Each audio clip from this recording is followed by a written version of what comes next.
Saat ayahku yang kaya meninggal dunia dan mewariskan aset perusahaan, sejumlah bidang tanah, dan uang 75 miliar, mertuaku langsung menyerbu. Dia berkata, suamimu berhak mendapat jatah warisanmu 50% karena dia juga anak menantu ayahmu. Aku tidak menyangka, akhirnya begini. Sebelum ceritanya dimulai, silahkan tulis di kolom komentar dari daerah mana saja teman-teman yang menonton cerita ini. Jangan lupa like dan subscribe agar channel ini makin berkembang dan makin memberikan cerita yang menarik lagi. Langsung saja, mari kita simak ceritanya. Langit sore itu berwarna kelabu, seolah ikut berduka atas kepergian ayahku, Rama. Rumah besar yang biasanya penuh tawa kini hanya menyisakan suara isak tangis yang lirih. Wangi bunga melati bercampur bau dupa dan kemenyan, memenuhi seluruh ruangan tempat jenazah. Ayah terbujur kaku di ruang tamu. Aku berdiri mematung di samping peti jenazah, mengenakan kebaya hitam sederhana, memandangi wajah ayahku yang tampak tenang, seolah hanya tertidur. "Pak, Inara sudah di sini," bisikku pelan. Suaraku serak, mataku bengkak karena semalaman tidak tidur. Rasanya sulit menerima kenyataan bahwa sosok yang selama ini menjadi sandaran hidupku telah tiada. Ayah bukan hanya orang tua, tapi juga sahabat, guru, sekaligus pelindung yang selalu tahu bagaimana caranya membuatku tersenyum di saat tersulit. Febrian berdiri tak jauh di belakangku. Ia memegang bahuku dengan lembut, tapi entah mengapa, sentuhan itu terasa hampa. Tidak seperti dulu. Beberapa tamu menyalamiku, memberi ucapan bela sungkawa, namun semuanya terasa seperti gema jauh yang tidak benar-benar sampai ke telingaku. Di sudut ruangan, aku melihat Nadira, ibu mertuaku, datang dengan pakaian hitam elegan, lengkap dengan perhiasan mencolok di leher dan tangannya. Ia menatap sekeliling dengan pandangan menilai, bukan haru. Lalu dengan suara tinggi yang dibuat-buat lembut, ia berkata, "Inara, nak, sabar ya. Ayahmu orang baik. Semoga tenang di sana." Nada suaranya terdengar manis, tapi ada sesuatu di baliknya yang membuat perutku bergejolak. Nadira jarang datang berkunjung bahkan saat ayah masih hidup. Namun hari ini ia datang lebih awal dibanding banyak keluarga ayahku sendiri. Aku menunduk sopan. "Terima kasih, Bu." Ia menepuk tanganku pelan. "Kalau butuh bantuan, panggil saja. Keluarga suamimu selalu siap mendukungmu." Aku tersenyum hambar. Kalimat itu terdengar seperti formalitas, tapi caranya menyebut keluarga suamimu membuatku merasa asing di rumahku sendiri. Beberapa kerabat ayah mulai berdatangan. Pengusaha rekanan, teman lama, dan beberapa karyawan yang sangat menghormatinya. Mereka semua memujinya, tentang kebaikan hatinya, integritasnya, dan dedikasinya pada keluarga. Mendengar itu semua membuat dadaku semakin sesak. Di tengah kerumunan, aku menangkap tatapan iba, dan sebagian kecil tatapan penasaran. Semua tahu, ayah meninggalkan banyak hal di dunia ini, termasuk perusahaan besar dan kekayaan yang tidak sedikit. Dinda, sahabatku sejak SMA, datang membawa seikat bunga mawar putih. Ia langsung memelukku erat. Aku ikut berduka. "Nah," ucapnya dengan suara bergetar. Aku mengangguk tanpa kata. "Terima kasih, Din. Aku belum siap kehilangan beliau." Dinda menatapku penuh empati. "Aku tahu. Tapi kamu harus kuat, ya. Ayahmu pasti pengin kamu bisa berdiri tegar." Sore menjelang malam, suasana rumah mulai mereda. Para pelayat bergantian pamit. Hanya tersisa keluarga dekat. Aku duduk di kursi kayu besar peninggalan ayah, memandangi foto dirinya di meja altar kecil. Di sebelahku, Febrian sibuk dengan ponselnya. Nadira duduk di seberang, berbicara pelan dengan seseorang melalui telepon. Matanya sesekali melirik ke arahku. Aku berusaha tak peduli, tapi ada sesuatu yang mengganggu. Sejak tadi, Nadira terlihat terlalu tertarik berbicara dengan Arman, pengacara keluarga kami, yang hadir untuk membantu urusan pemakaman. Aku sempat mendengar ia bertanya tentang dokumen warisan, dengan nada seolah sedang membahas hal biasa. Padahal, ayah baru saja dimakamkan pagi ini. "Bu, sebaiknya urusan itu nanti saja," kudengar Arman berkata sopan namun tegas. "Kita hormati masa berkabung dulu." "Oh, tentu. Saya hanya bertanya ringan saja. Siapa tahu bisa membantu Inara?" jawab Nadira cepat, sambil menatapku sekilas. Aku berpura-pura tidak mendengar. Namun dalam hati, ada rasa dingin menjalar perlahan. Febrian menatapku sekilas. Kamu kelihatan lelah, istirahatlah dulu, katanya datar. Aku hanya mengangguk. Tapi bukan lelah fisik yang kurasakan, melainkan lelah menahan curiga. Malam itu, setelah semua tamu pulang, aku berdiri di balkon kamar ayah, menatap langit yang gelap. Angin membawa aroma tanah basah dari halaman belakang, tempat bunga-bunga duka mulai layu. Aku memeluk diri sendiri, mencoba menghangatkan tubuhku yang terasa dingin tanpa sebab. Aku memutar pikiranku ke beberapa hari sebelum ayah pergi, tentang bagaimana beliau tiba-tiba memintaku menandatangani beberapa dokumen. Katanya hanya berjaga-jaga. Tentang tatapan seriusnya saat bilang, Inara, jangan pernah menyerahkan apapun yang menjadi hakmu, kecuali kamu yakin itu untuk kebaikan. Kala itu aku tak mengerti maksudnya. Kini, kalimat itu bergema di kepalaku seperti pesan dari dunia lain.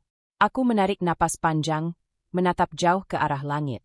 Ayah, ada sesuatu yang aneh di sini, bisikku. Aku bisa merasakannya. Mataku menatap ke bawah, ke arah ruang tamu yang kini gelap. Bayangan Nadira dan Febrian masih terekam jelas di pikiranku. Terlalu perhatian, terlalu manis, terlalu cepat muncul.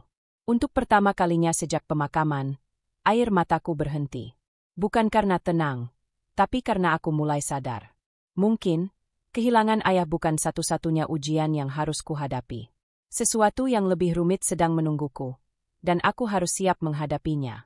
Pagi itu, suasana rumah masih tenang, tapi bukan tenang yang menenangkan.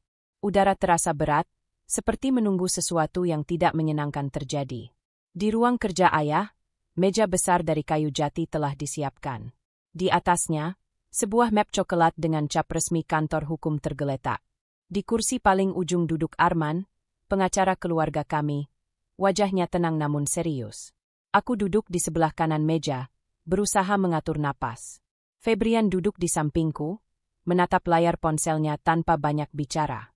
Di seberang kami, Nadira duduk dengan posisi tegak, menyilangkan kaki dengan percaya diri. Sementara Dinda berdiri di belakangku, lebih sebagai penopang moral daripada saksi resmi. Terima kasih sudah hadir, ujar Arman membuka pertemuan dengan suara pelan. Sesuai amanat almarhum Bapak Rama, hari ini kita akan membuka dan membacakan surat wasiat beliau. Aku mengangguk kecil. Jantungku berdetak lebih cepat dari biasanya. Ada rasa takut bercampur penasaran. Walau aku tahu ayahku orang yang sangat teratur, tetap saja mendengar surat wasiatnya dibacakan terasa seperti membuka kenangan yang belum sempat tertutup. Arman membuka map itu perlahan, mengeluarkan selembar kertas berstempel notaris. Ia membaca dengan intonasi terukur. Saya, Rama, dalam keadaan sadar dan sehat pada saat penandatanganan surat ini, dengan ini menetapkan pembagian seluruh aset dan kekayaan pribadi saya. Napas semua orang di ruangan seolah tertahan. Arman melanjutkan, kepada satu-satunya anak saya, Inara Rama, yang berhak penuh atas seluruh aset perusahaan, bidang tanah, properti, rekening, dan uang tunai sejumlah 75 miliar rupiah. Ruangan itu langsung senyap. Hanya suara detak jam dinding yang terdengar. Aku menunduk, air mataku hampir jatuh, tapi ku tahan. Aku tidak tahu harus merasa apa, terharu, sedih, atau takut. Febrian menatapku sekilas, lalu tersenyum tipis. Selamat, sayang, katanya pelan, namun nadanya terdengar ganjil. Ada nada yang bukan tulus di sana, lebih seperti menilai. Nadira, di sisi lain, menegakkan badan. Maaf, Pak Arman, ucapnya pelan tapi jelas. Apakah di dalam surat itu tidak ada sedikit pun penyebutan untuk keluarga menantu? Maksud saya, untuk Febrian. Arman menutup dokumen itu sementara, menatap Nadira dengan sopan. Tidak, Bu. Dalam surat ini, Bapak Rama secara jelas menuliskan bahwa seluruh kekayaan diberikan kepada Inara. Tidak disebutkan pembagian lain. Nadira mengerutkan kening. Senyumnya menghilang. Tapi kan Febrian suaminya. Dalam hukum, ada harta bersama setelah menikah, bukan? Masa semuanya hanya untuk Inara? Aku mengangkat wajahku, mencoba tetap tenang. Bu, yang diwariskan ini harta pribadi ayah saya, bukan hasil dari pernikahan kami. Jadi, Ya, tapi kan ayahmu juga sayang sama Febrian. Potong Nadira cepat, suaranya mulai meninggi.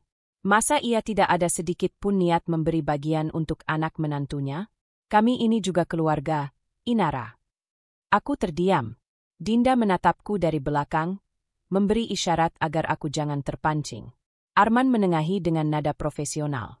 Ibu, saya memahami kekhawatiran Anda. Tapi semua yang tertulis di sini sudah disahkan notaris dan disetujui almarhum sebelum beliau meninggal. Tidak ada klausul pembagian kepada pihak lain selain putrinya. Ruangan kembali hening. Aku bisa melihat rahang Nadira mengeras, tangannya menggenggam tas di pangkuannya. Sementara itu, Febrian masih diam, tapi aku bisa melihat matanya berpindah-pindah dari wajahku ke surat wasiat itu. Tatapan yang sulit ku terjemahkan. Arman menutup map dengan rapi. Saya akan bantu proses legalisasi agar semua aset bisa segera dialihkan atas nama Ibu Inara. Tentu sesuai prosedur hukum. Aku mengangguk pelan. Terima kasih, Pak Arman. Dinda menepuk bahuku dari belakang, memberi semangat tanpa kata. Namun suasana di ruangan itu berubah tegang. Nadira bangkit berdiri dengan gerakan perlahan, namun tajam. Baiklah, katanya, bibirnya menekan kata demi kata. Kalau memang itu keputusannya, kami menghormati. Tapi, saya hanya berharap, kamu tidak melupakan bahwa kamu sudah menikah. Inara, apapun yang kamu miliki, ada bagian Febrian di dalamnya. Nada kalimat terakhirnya terdengar seperti peringatan, bukan nasihat. Aku tersenyum kecil, berusaha tetap sopan. Saya tahu batas, Bu. Dan saya yakin ayah juga tahu alasannya membuat surat ini seperti itu. Nadira hanya tersenyum dingin. Febrian menunduk, tapi aku bisa melihat jarinya mengetuk meja pelan. Tanda ia sedang menahan sesuatu. Arman menutup pertemuan itu dengan salam. Semua berdiri. Dinda segera menarik tanganku keluar lebih dulu, agar aku tidak harus mendengar komentar lanjutan dari Nadira. Namun sebelum aku benar-benar meninggalkan ruangan, aku sempat menoleh. Nadira menatapku tajam, matanya seperti menyimpan sesuatu yang tak terucap. Febrian berdiri di belakangnya, menatapku dengan ekspresi sulit ditebak, campuran antara canggung dan ambisius. Aku menelan ludah. Entah mengapa, sorotan mereka membuat jantungku berdebar tidak karuan. Ada sesuatu yang mengganjal di balik tatapan itu. Sesuatu yang membuatku sadar bahwa urusan warisan ini belum selesai. Saat keluar dari ruang kerja ayah, langkahku terasa berat. Dinda menatapku dengan prihatin.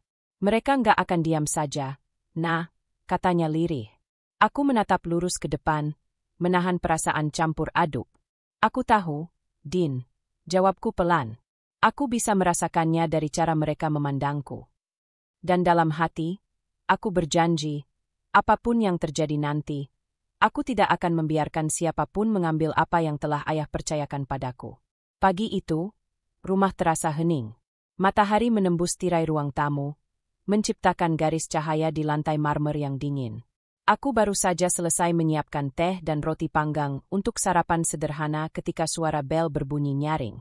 Dari balik jendela, kulihat Nadira turun dari mobil sedan hitam, mengenakan gaun bermotif bunga dengan tas tangan besar di lengan. Di belakangnya, Febrian menyusul dengan wajah canggung, seolah tidak yakin ingin datang atau tidak. Aku menghela napas pelan. Sejak pembacaan surat wasiat 2 hari lalu, aku tahu kedatangan mereka hari ini bukan sekadar silaturahmi. Aku membuka pintu. Selamat pagi, Bu. Silakan masuk. Nadira tersenyum. Senyum tipis yang tidak sampai ke matanya. Pagi juga, Nak. Ibu nggak mau lama-lama, cuma mau bicara baik-baik. Ada hal penting yang perlu kita selesaikan. Aku menatap Febrian sekilas, mencari petunjuk di wajahnya. Tapi suamiku hanya menunduk, menatap lantai seperti anak kecil yang sedang dimarahi. Kami duduk di ruang tamu. Nadira menatap sekeliling rumah dengan pandangan menilai, seperti sedang menghitung berapa nilai setiap benda di dalamnya. Aku tahu ayah banyak meninggalkan barang berharga, tapi caranya memandangi semuanya membuatku tidak nyaman. Setelah beberapa detik sunyi, Nadira menegakkan badan dan berkata tanpa basa-basi. Inara, Ibu datang ke sini untuk membicarakan warisan yang kamu terima dari almarhum ayahmu. Aku mengatupkan bibir. Tepat seperti yang kuduga. Baik, Bu. Apa yang ingin ibu bicarakan? Tanyaku tenang. Wajah Nadira berubah kaku tapi suaranya terdengar yakin. Ibu rasa sudah sewajarnya kalau Febrian mendapat bagian dari harta itu. Setengahnya, tepatnya. Karena bagaimanapun, dia suamimu. Menantu dari almarhum. Secara moral, dia juga bagian dari keluarga Rama. Aku memandangnya lama sebelum menjawab. Maaf, Bu. Tapi warisan itu adalah amanah pribadi dari ayah untuk saya. Beliau sudah mengatur semuanya secara hukum. Tidak ada pembagian selain kepada saya. Nadira mengerutkan alis. Jadi kamu mau menolak memberi bagian pada suamimu sendiri? Saya tidak menolak membantu suami saya bila memang ada kebutuhan, Bu. Jawabku hati-hati. Tapi kalau bicara soal hak waris, itu sudah diatur jelas. Nadira tersenyum sinis. Anak muda zaman sekarang memang cepat lupa asal. Coba pikir pakai hati. Febrian sudah mendampingimu bertahun-tahun. Ikut susah senang. Masa kamu tega membiarkan dia tangan kosong? Aku menatap Febrian lagi. Mas, panggilku pelan. Kamu juga sependapat dengan ibu. Febrian terdiam. Ia memainkan cincin di jarinya, lalu akhirnya berkata pelan. Inara, ibu cuma ingin keadilan. Aku juga cuma pengin bagian yang wajar. Lagi pula, apa salahnya kalau sebagian dipakai bersama? Kan ini keluarga kita juga. Nada suaranya lembut, tapi setiap kata terasa seperti pisau halus yang menusuk perlahan. Aku menarik napas dalam. Mas, aku nggak pelit. Tapi warisan ini bukan uang hasil kerja kita. Ini titipan ayah. Aku harus menghormati keputusannya. Nadira mendecak. Alasan. Kamu pikir ibu nggak tahu? Uang sebanyak itu pasti lebih dari cukup buat kamu. Masa memberi setengah untuk suamimu sendiri saja tidak mau? Aku menatapnya lekat-lekat, menahan diri agar tidak meninggikan suara. Bu, saya hormati ibu sebagai orang tua. Tapi saya tidak akan menyerahkan apapun tanpa alasan yang jelas. Apalagi setengahnya. Ruangan menjadi tegang. Suara jam dinding terdengar begitu keras di antara keheningan kami. Febrian menggenggam lututnya, wajahnya menegang. Nadira mencondongkan tubuh ke depan. Inara, kamu jangan lupa diri. Kalau tidak ada Febrian, kamu tidak akan punya rumah tangga yang baik seperti sekarang. Anak saya sudah berkorban banyak untuk kamu. Sedikit penghargaan dari kamu tidak akan membuatmu miskin. Aku memejamkan mata sejenak, mencoba mengendalikan emosi. Bu, ujarku akhirnya, penghargaan bukan soal uang. Saya mencintai Febrian, tapi saya tidak akan memberi sesuatu hanya karena tekanan. Kalau ayah ingin bagiannya, beliau pasti sudah menuliskan dalam surat wasiatnya. Tapi beliau tidak melakukannya. Nadira membuang napas keras, berdiri. Baiklah, kalau kamu mau seperti itu, ibu nggak bisa memaksa. Tapi jangan menyesal kalau suatu saat kamu butuh bantuan dan tidak ada yang peduli. Nada ancamannya jelas. Aku tetap duduk tenang. Saya tidak akan menyesal, Bu. Saya hanya menjalankan apa yang ayah amanahkan. Febrian berdiri menyusul ibunya. Tatapannya tidak sehangat dulu. Ada sesuatu di sana, kekecewaan, mungkin juga kebencian kecil yang mulai tumbuh. Ia tidak mengucapkan apapun saat Nadira melangkah keluar, hanya sempat berkata lirih sebelum menutup pintu. Kamu terlalu keras kepala, Inara. Aku cuma pengin jadi bagian dari hidupmu sepenuhnya. Tapi kamu malah menjer. Aku menatap punggungnya menghilang di balik pintu. Tanganku gemetar, tapi bukan karena takut, melainkan karena perasaan getir yang sulit dijelaskan. Untuk pertama kalinya, rumah yang selama ini terasa hangat bersama Febrian kini terasa dingin dan asing. Aku tahu, mulai hari ini, sesuatu di antara kami sudah retak. Retak halus yang mungkin belum terlihat dari luar, tapi aku bisa mendengarnya jelas di dalam hati. Dan di dalam keheningan itu, aku sadar, tuntutan Nadira bukan sekadar tentang uang. Itu tentang kekuasaan, tentang siapa yang berhak memegang kendali. Dan mereka baru saja memulai langkah pertama. Pagi itu, udara di ruang makan terasa berat, meski aroma kopi hangat memenuhi ruangan. Inara duduk di ujung meja, memandangi piring sarapan yang masih utuh. Di seberang, Febrian sibuk menatap layar ponselnya tanpa sepatah kata. Biasanya, ia akan membuka percakapan ringan, tentang pekerjaan, atau sekadar menanyakan kabar Dinda, sahabat Inara. Tapi kini, hanya ada sunyi. Mas, sarapannya dulu, nanti keburu dingin, ucap Inara pelan. Febrian tidak mengangkat wajahnya. Ia hanya menjawab singkat, tanpa menatap. Enggak lapar. Dua kata itu cukup membuat dada Inara sesak. Sejak kunjungan Nadira tempo hari, suasana rumah berubah drastis. Tak ada lagi tawa kecil di malam hari, tak ada lagi obrolan hangat sebelum tidur. Semuanya seperti membeku, seolah sesuatu yang dulu indah kini mulai retak sedikit demi sedikit. Inara mencoba bersikap biasa, tapi setiap kali Febrian diam, hatinya bergetar oleh cemas. Ia merasa seperti berjalan di atas kaca, tak tahu kapan semuanya akan pecah.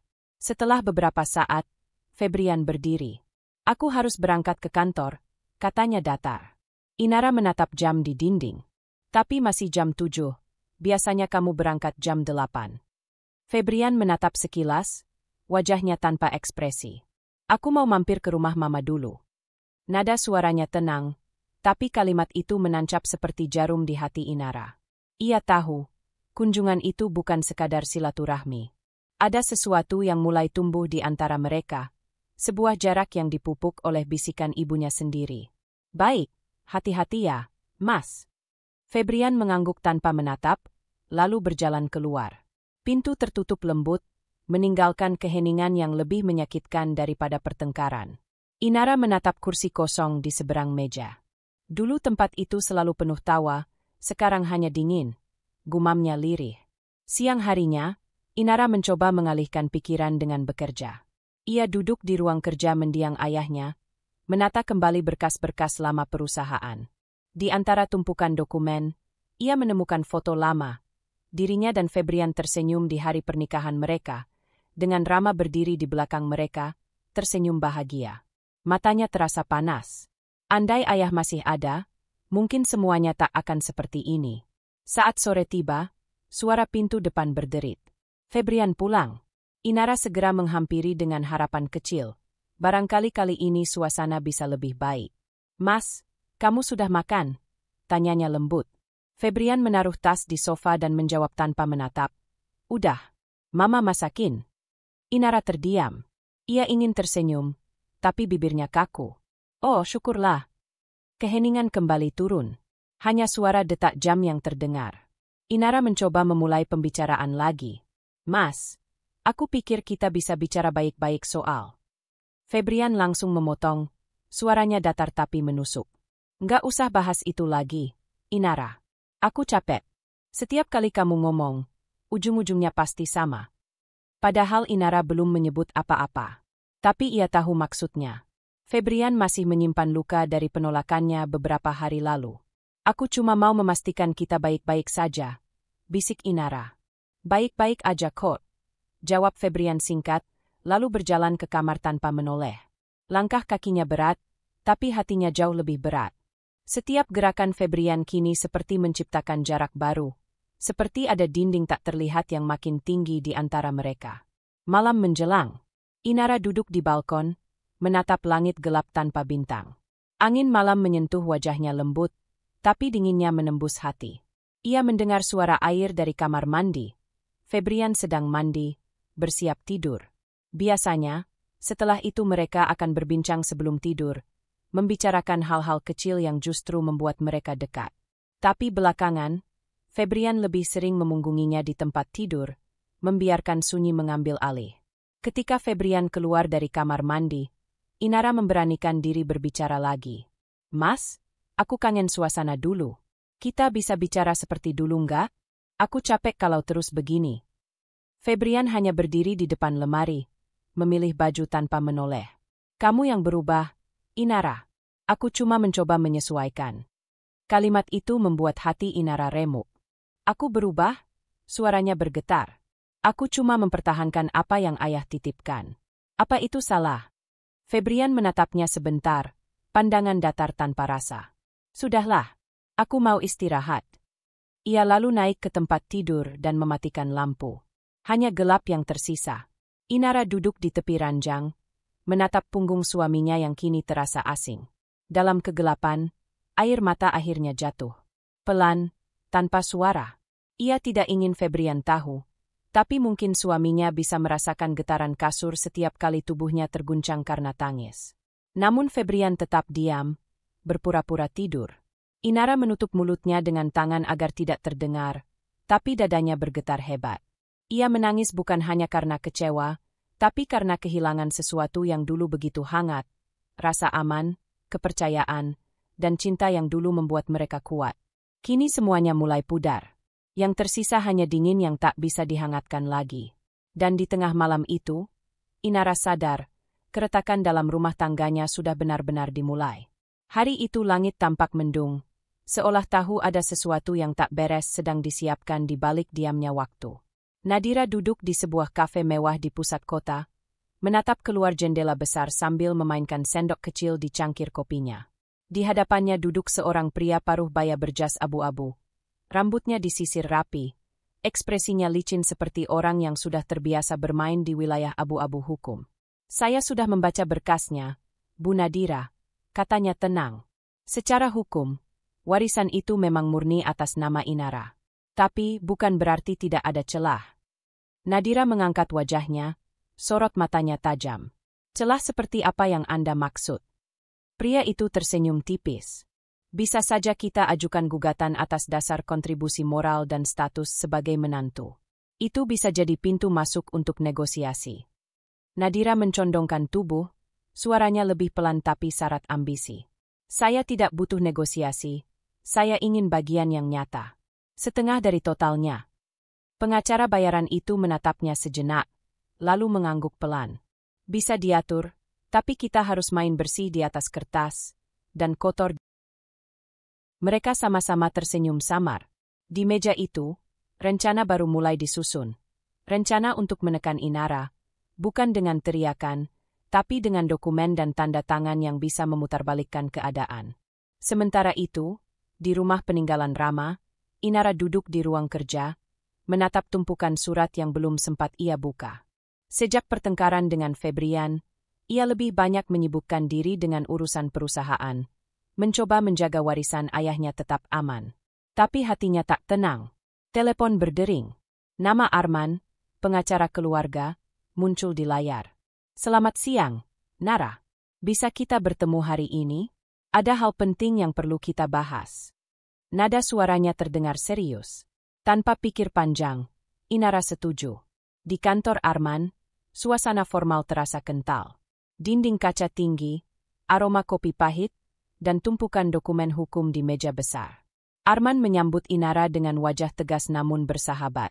"Aku dapat kabar dari kolega di pengadilan," katanya sambil membuka map coklat. "Ada pengajuan konsultasi hukum dari pihak Nadira, seputar hak menantu terhadap harta warisan mertua." Inara menegang. Jadi, dia benar-benar berniat menuntut. Arman menatapnya lekat-lekat. "Belum tentu. Tapi ini langkah awal. Biasanya, kalau sudah sampai tahap ini, berarti mereka sedang menyiapkan strategi." Inara menunduk. Tangannya menggenggam erat tas di pangkuan. "Aku tidak mau masalah ini membesar. Aku cuma ingin menjaga amanah ayah, tidak lebih." Arman mengangguk. "Aku tahu, Nara. Tapi kamu harus realistis. Orang yang merasa berhak, meski tanpa dasar, bisa menciptakan tekanan besar hanya dengan isu." "Apa aku perlu menyiapkan pengacara juga?" tanya Inara pelan. "Aku sudah jadi pengacaramu," jawab Arman cepat.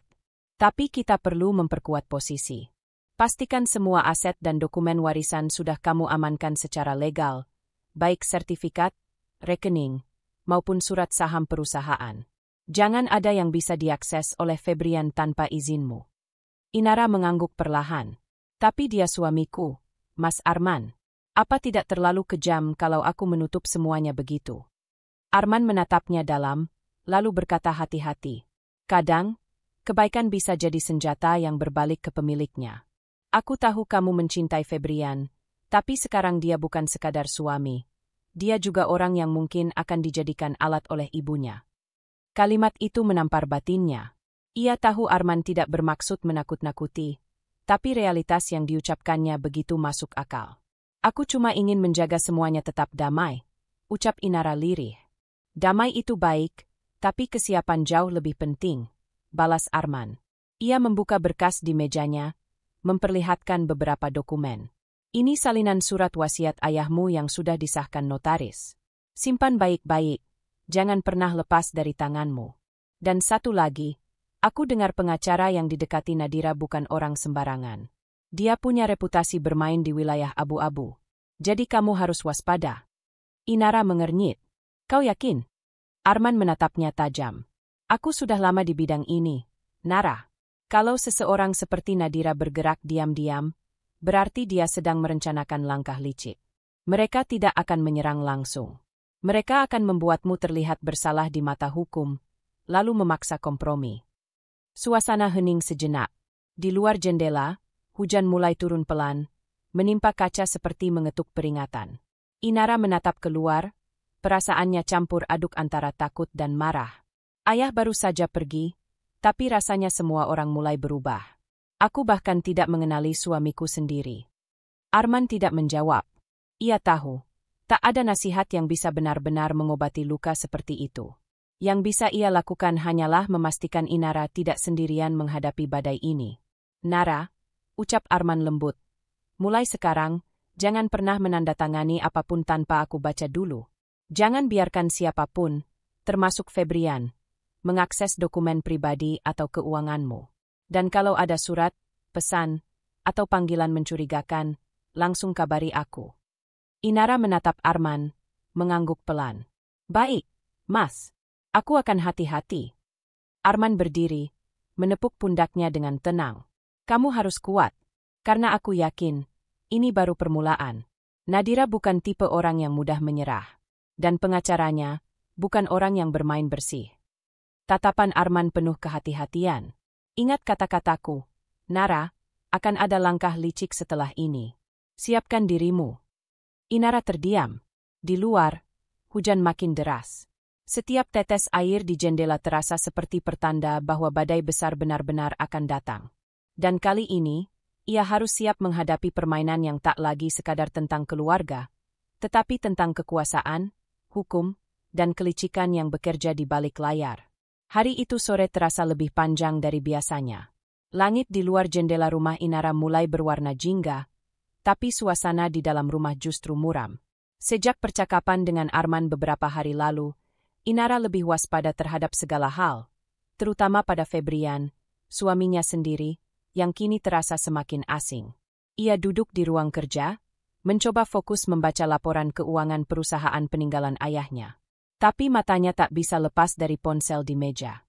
Tidak ada pesan dari Febrian seharian, padahal biasanya suaminya akan memberi kabar kalau pulang terlambat. Perasaan tidak nyaman itu seperti duri kecil yang menusuk terus di hati. Suara pintu depan terdengar terbuka. Langkah kaki berat masuk, diikuti suara napas yang terdengar tergesa. Febrian muncul di ambang pintu ruang kerja, masih mengenakan kemeja kerja yang sedikit kusut. Wajahnya dingin, tapi matanya menyimpan sesuatu. Bukan sekadar lelah, tapi seperti ada niat yang disembunyikan. Mas, sudah pulang? Inara berdiri, mencoba terdengar hangat. Iya, jawab Febrian singkat, lalu menutup pintu di belakangnya. Suasana seketika berubah tegang. Ia berjalan mendekat, membawa map hitam di tangannya. Dengan gerakan perlahan, ia meletakkannya di meja kerja di depan Inara. Ada yang perlu kamu tanda tangani, katanya datar. Inara menatap map itu dengan hati-hati. Apa ini? Cuma surat administrasi perusahaan. Katanya, ada perubahan kepemilikan saham minor supaya lebih fleksibel. Aku sudah konsultasi dengan Mama dan temannya yang ngerti hukum. Nama, Mama, membuat jantung Inara berdegup cepat. Temannya yang ngerti hukum. Ia mengulang dengan nada curiga. Febrian mengangguk. Iya, orang yang bantu Mama waktu ngurus tanah di Bandung itu. Katanya nggak ada masalah, ini cuma formalitas. Inara membuka map itu perlahan. Matanya membaca cepat baris demi baris. Sekilas memang tampak seperti dokumen administratif, tapi di halaman kedua, ada satu kalimat yang membuat tubuhnya kaku. Pemindahan hak kepemilikan sementara sebesar 30% kepada pihak kedua, yaitu Febrian Pratama, sebagai bentuk penjaminan keterlibatan keluarga dalam struktur usaha. Inara mendongak, menatap suaminya dengan pandangan yang tak percaya. Mas, ini bukan surat biasa. Ini pemindahan hak kepemilikan. Kalau aku tanda tangan, otomatis kamu jadi pemegang saham perusahaan ayahku. Febrian menatapnya, tidak menghindar. Lalu kenapa? Aku suamimu. Aku juga punya tanggung jawab atas keluarga ini. Aku cuma ingin ikut mengelola, bukan mengambil. Kalau hanya ingin membantu, kenapa bukan lewat surat kerjasama? Kenapa lewat pemindahan hak? Suara Inara mulai bergetar. Febrian menarik napas panjang, mencoba menahan nada kesal. Kamu selalu mencurigai aku. Padahal aku cuma ingin menata semuanya biar jelas. Aku nggak mau orang luar campur tangan. Orang luar? Inara menatap tajam. Kamu maksud Arman? Wajah Febrian berubah. Ada sinar jengkel di matanya. Iya, aku nggak suka kamu terlalu bergantung sama dia. Seolah-olah aku nggak bisa melindungimu. Semua urusan kamu konsultasikan ke dia. Kamu masih anggap aku suami atau tidak? Nada suaranya meninggi, membuat ruangan terasa sesak. Inara menelan ludah, mencoba tetap tenang. Mas, ini bukan soal percaya atau tidak. Aku cuma ingin hati-hati. Aku tahu Mama lagi konsultasi hukum. Dan kebetulan, isi dokumen ini mirip dengan yang pernah Arman peringatkan padaku. Jangan-jangan. Jangan-jangan apa, Inara? Potong Febrian cepat. Kamu pikir aku sepakat sama Mama buat ngambil hartamu? Begitu. Inara diam. Ia ingin mengatakan tidak, tapi tatapan suaminya justru membuatnya ragu. Ada sesuatu di sana, bukan sekadar amarah, tapi juga rasa bersalah yang tidak diakui. Aku cuma tanya, Mas, ucapnya akhirnya, lembut tapi tegas. Kenapa semua ini harus lewat jalur hukum yang rumit, kalau niatnya cuma membantu? Febrian mendengus pelan, berjalan ke arah jendela, menatap keluar. Kamu nggak ngerti dunia bisnis, Nara. Semua harus tertulis.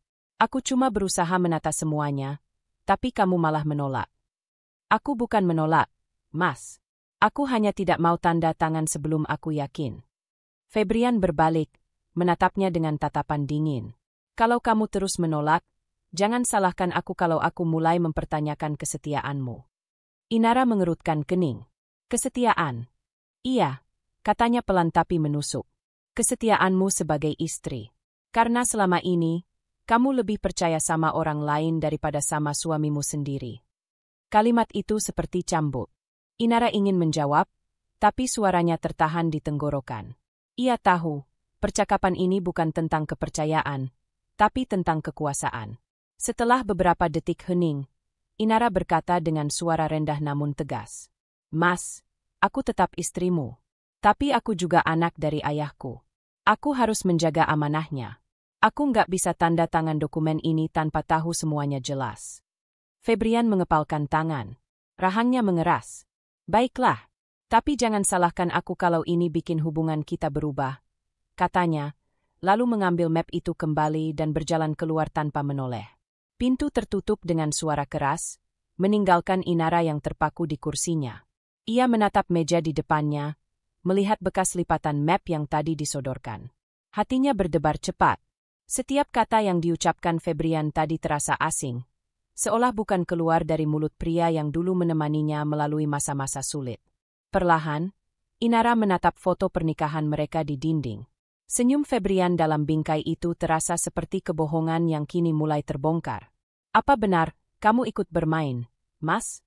Bisiknya lirih. Air matanya menetes, bukan karena takut, melainkan karena perasaan kehilangan yang mulai tumbuh. Ia tidak tahu siapa lagi yang bisa ia percaya. Dan untuk pertama kalinya, Inara menyadari satu hal yang menakutkan. Ancaman terbesar bukan datang dari luar, tapi dari orang yang dulu ia pikir akan selalu melindunginya. Hujan turun sejak pagi, membuat suasana rumah terasa lembab dan sunyi. Inara duduk di ruang tamu dengan secangkir teh hangat di tangannya. Pandangannya kosong menatap air hujan yang menetes di jendela, sementara pikirannya masih dipenuhi bayangan perdebatan dengan Febrian beberapa hari lalu. Ia belum tahu harus bersikap seperti apa. Menegur Febrian justru memperkeruh suasana, tapi diam pun membuatnya gelisah. Ia merasa seperti hidup dengan seseorang yang wajahnya sama, tapi hatinya sudah bukan miliknya lagi. Suara bel pintu memecah keheningan. Inara bangkit perlahan, membuka pintu, dan menemukan Dinda, sahabat lamanya, berdiri di depan sambil memegang payung berwarna biru. Wajahnya setengah basah oleh hujan, tapi senyumnya tetap hangat. Inara, akhirnya aku bisa mampir juga. Kamu susah banget dihubungi akhir-akhir ini, katanya sambil menepuk-nepuk rambutnya yang basah. Inara tersenyum lemah, tapi pelukannya tulus. Maaf, Din. Aku memang lagi banyak pikiran. Aku tahu, jawab Dinda, menatapnya penuh perhatian. Makanya aku datang. Aku bawa kabar penting. Mereka duduk di ruang tamu. Inara menuangkan teh untuk Dinda, lalu menatap sahabatnya dengan penasaran. Kabar penting apa, Din? Dari caramu ngomong, kedengarannya serius. Dinda menghela napas dalam. Ia menatap Inara lama, seolah menimbang apakah ia siap mendengar apa yang akan dikatakannya. Aku nggak mau bikin kamu tambah stres, tapi aku rasa kamu perlu tahu ini. Tentang siapa? Tanya Inara pelan. Tentang Febrian dan ibunya. Inara langsung tegang. Jantungnya berdetak cepat. Apa maksudmu? Dinda mencondongkan tubuh, suaranya lebih pelan. Aku punya teman kerja di salah satu bank besar. Dia bagian analisa kredit. Minggu lalu dia lihat berkas pengajuan restrukturisasi utang atas nama Nadira Group, perusahaan kecil milik ibunya Febrian. Dan dari datanya, Febrian ikut jadi penjamin. Nilainya bukan kecil, Nar. Totalnya hampir 8 miliar. Inara menatapnya dengan mata melebar. 8 miliar? Suaranya hampir tak terdengar. Dinda mengangguk. Iya, dan mereka udah nunggak cukup lama. Sekarang bank mulai menekan. Kalau mereka nggak bisa bayar dalam waktu dekat, aset pribadi bisa disita. Hening. Hanya suara hujan di luar yang mengisi ruang tamu. Inara mematung, mencoba mencerna informasi itu. Semua potongan kejadian beberapa waktu terakhir, kunjungan Nadira, dokumen yang disodorkan Febrian, mulai tersambung di kepalanya seperti puzzle yang baru saja menemukan bentuknya. Jadi, selama ini mereka berdua mencoba mendapatkan bagian dari warisan bukan karena keadilan keluarga, tapi karena mereka butuh uang, potong Dinda lembut. Mereka kepepet, Nar. Inara menggigit bibirnya. Dan aku hampir menandatangani surat yang bisa kasih mereka jalan keluar. Dinda menatapnya prihatin. Aku tahu ini berat buatmu. Tapi kamu harus tahu kenyataannya. Aku nggak mau lihat kamu dijebak. Terima kasih, Din, ujar Inara lirih. Kalau bukan kamu yang bilang, mungkin aku masih berpikir ini cuma soal salah paham keluarga. Dinda menyentuh tangannya lembut. Kamu selalu terlalu baik, Nar. Kamu pikir semua orang punya hati seperti kamu. Tapi kadang, orang yang paling dekat justru yang paling mudah menusuk. Inara tersenyum pahit. Aku tahu. Tapi tetap saja rasanya sulit percaya kalau Febrian bisa sejauh itu. Kamu masih cinta, kan? Tanya Dinda pelan. Inara menunduk. Iya, tapi cinta nggak bisa jadi alasan untuk dibodohi. Dinda mengangguk pelan. Kamu nggak perlu buru-buru mengambil keputusan. Tapi kamu harus siap menghadapi kemungkinan terburuk. Kamu pikir mereka akan menekan aku lagi? Tanya Inara. Bukan cuma menekan. Bisa jadi mereka akan mencari cara yang lebih halus. Atau lebih kotor. Aku rasa mereka nggak akan berhenti sampai dapat apa yang mereka mau. Inara terdiam. Ia tahu Dinda tidak berlebihan. Nadira bukan tipe yang mudah menyerah, apalagi kalau sudah menyangkut uang dan gengsi. Kamu punya bukti soal utang itu? Tanya Inara akhirnya. Aku belum bisa ambil salinan dokumen, tapi temanku bisa bantu. Katanya, selama proses restrukturisasi belum selesai, data itu masih bisa diakses. Tapi kamu harus hati-hati. Jangan sampai Febrian tahu kamu mencari tahu. Inara mengangguk mantap. Baik, aku nggak akan gegabah. Ia berdiri, berjalan ke arah jendela. Hujan sudah mulai reda, tapi langit masih kelabu. Jadi ini alasan kenapa mereka tiba-tiba begitu ngotot, gumamnya pelan. Dinda menatap sahabatnya dari belakang, lalu berkata, Nar, kamu masih bisa mundur dari semua ini. Jual aja perusahaan, pindah, mulai hidup baru. Kamu masih muda, kamu punya banyak pilihan. Inara menoleh dengan senyum getir. Mungkin, Din. Tapi kalau aku mundur, itu artinya mereka menang. Aku nggak bisa biarkan ayahku diseret dalam keserakahan orang lain bahkan setelah beliau meninggal. Suara Inara kini lebih tegas, Matanya memantulkan keteguhan yang selama ini nyaris padam. Dinda bangkit dan menepuk bahunya. Itu baru Inara yang aku kenal. Tapi janji, apapun yang kamu lakukan, kamu nggak sendiri. Aku bantu semampuku. Terima kasih, Din. Aku benar-benar butuh seseorang yang bisa aku percaya sekarang. Dinda tersenyum hangat. Kamu masih punya aku. Itu cukup. Setelah Dinda pulang, Inara duduk sendirian di ruang tamu. Di depannya, laptop terbuka dengan layar kosong. Ia mulai mencatat semua hal yang diketahuinya. Nama, tanggal, kejadian, hingga siapa saja yang terlibat. Setiap kalimat yang ia tulis terasa seperti langkah menuju kebenaran yang selama ini disembunyikan darinya. Dan di antara rasa kecewa dan marah yang bergolak di dalam dada, tumbuh tekad baru. Kalau kalian memang bermain di belakangku, bisiknya lirih, aku akan buktikan semuanya. Tapi kali ini, aku yang akan lebih dulu melangkah. Malam itu, untuk pertama kalinya setelah sekian lama, Inara tidak menangis. Ia menatap layar laptopnya dengan sorot mata yang berbeda, tajam, tenang, dan penuh rencana. Ia siap mengumpulkan bukti. Malam itu udara terasa berat. Hujan baru saja reda, menyisakan aroma tanah basah yang menembus sampai ke ruang kerja Inara. Di meja, bertumpuk map dan berkas lama yang baru saja ia keluarkan dari lemari arsip milik mendiang ayahnya, Rama. Ia duduk menatapnya dengan tatapan tegas, jemarinya gemetar menahan cemas sekaligus marah. Beberapa hari terakhir, sejak Dinda mengungkap soal utang besar Febrian dan Nadira, Inara tidak bisa tenang. Ia tahu sesuatu tidak beres, dan malam ini ia memutuskan untuk mencari jawabannya sendiri. Ia menyalakan laptop, membuka file digital lama peninggalan ayahnya, laporan keuangan, surat perjanjian kerjasama, dan dokumen kepemilikan saham. Di salah satu folder bertuliskan, Perusahaan Rama Group 2021. Matanya terpaku pada file bernama, Amandemen Kepemilikan. Ini aneh, gumamnya pelan. File itu menampilkan tanda tangan ayahnya di bagian bawah, bersama satu tanda tangan lain yang tak asing, Febrian. Padahal, Inara yakin Febrian belum pernah terlibat dalam perusahaan ayahnya pada tahun itu. Bahkan mereka baru menikah di awal 2022. Ia segera membuka laci meja, mengambil berkas fisik lama yang tersimpan di map coklat dengan label serupa. Ia mencocokkan dua tanda tangan itu, yang satu dari file digital, yang lain dari surat asli di tangannya. Perbedaannya jelas.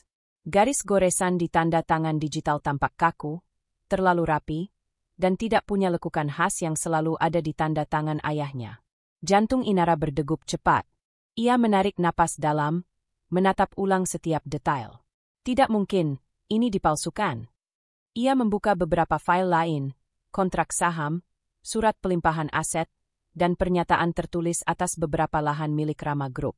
Dalam beberapa dokumen, nama Febrian muncul sebagai pihak penjamin cadangan, sesuatu yang tidak pernah disinggung oleh ayahnya semasa hidup.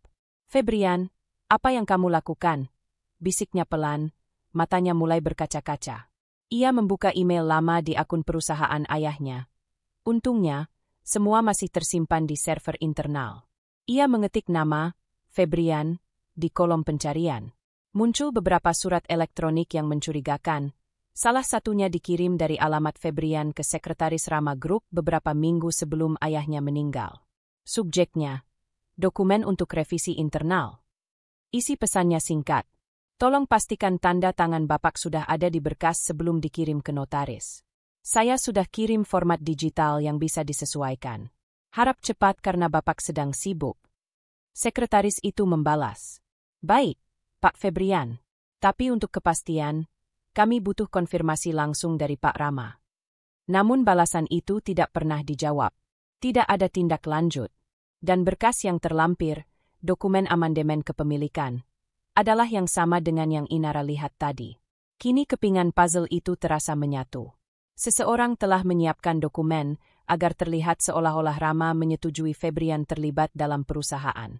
Jika itu benar, maka Febrian mungkin berusaha menyiapkan dasar hukum untuk menuntut bagian warisan. Inara menutup laptopnya perlahan. Matanya panas, tapi ia menahan air mata. Ia ingin marah, tapi rasa kecewa lebih besar dari segalanya. Aku mempercayaimu, Febrian, dan ini yang kamu lakukan di belakangku. Ia berjalan ke jendela, memandangi langit malam yang gelap. Dulu, ia selalu percaya bahwa rumah tangganya dibangun atas cinta dan kejujuran. Tapi malam ini, semua kepercayaan itu runtuh begitu saja, digantikan rasa sakit dan kebingungan. Ia kembali ke meja, mengambil ponselnya. Niatnya ingin menelepon Febrian, menuntut penjelasan. Tapi jemarinya berhenti di layar. Ia menatap nomor suaminya cukup lama, lalu menekan tombol hapus. Tidak malam ini, katanya lirih. Aku butuh bukti, bukan emosi. Inara menyalakan printer, mencetak semua salinan email dan dokumen yang mencurigakan. Kertas demi kertas keluar, memenuhi meja. Ia menandai bagian penting dengan stabilo kuning, tanda tangan digital, nama Febrian sebagai pihak penjamin, dan catatan revisi dari sekretaris. Setelah semuanya terkumpul, ia memasukkan berkas itu ke dalam map hitam bertuliskan, pribadi, rahasia. Di bagian atasnya, ia menulis kecil dengan spidol, untuk Arman. Ia tahu, langkah selanjutnya harus dilakukan dengan hati-hati. Febrian tidak boleh tahu bahwa ia sudah menemukan bukti. Jika benar ada pemalsuan, maka ini bukan sekadar konflik rumah tangga lagi. Ini sudah menyangkut hukum. Sebelum mematikan lampu ruang kerja, Inara sempat menatap meja ayahnya yang masih dipenuhi kertas. Ayah, bisiknya, aku akan jaga semuanya. Aku nggak akan biarkan siapapun menghancurkan warisanmu.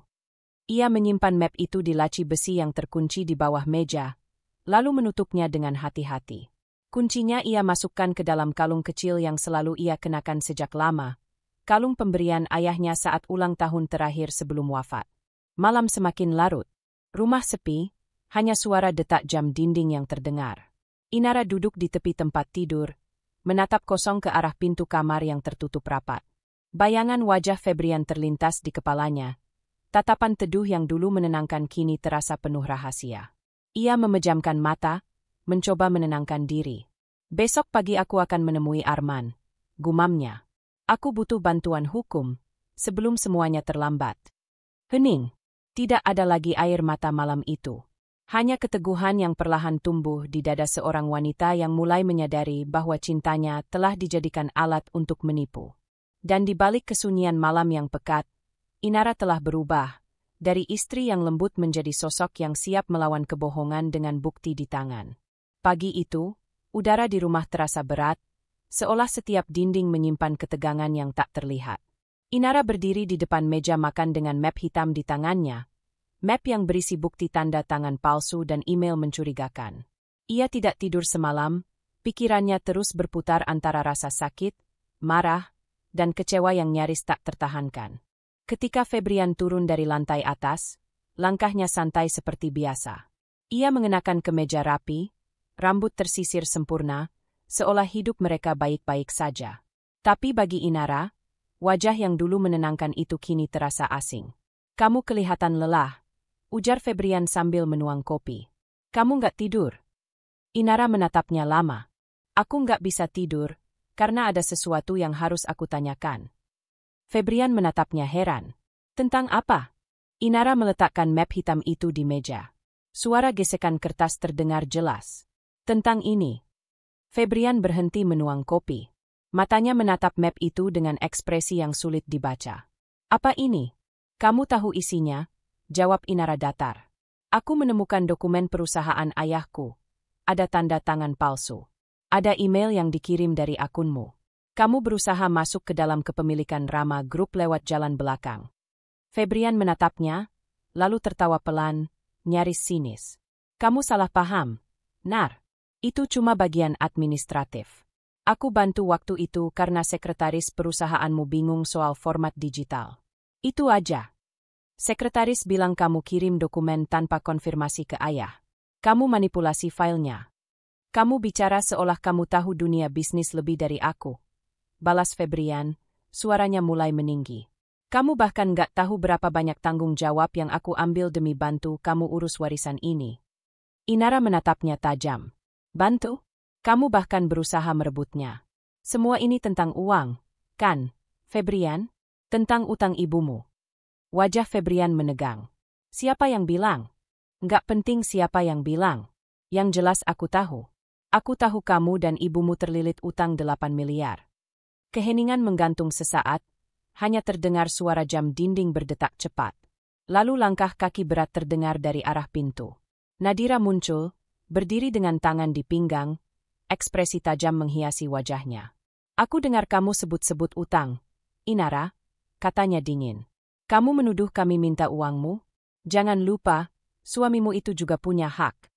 Inara memutar badan, menatap Nadira tanpa gentar. Hak apa, Bu? Tidak ada satupun di surat wasiat ayah saya yang menyebut nama Febrian. Tidak ada. Semua warisan itu milik saya, karena saya anak kandungnya.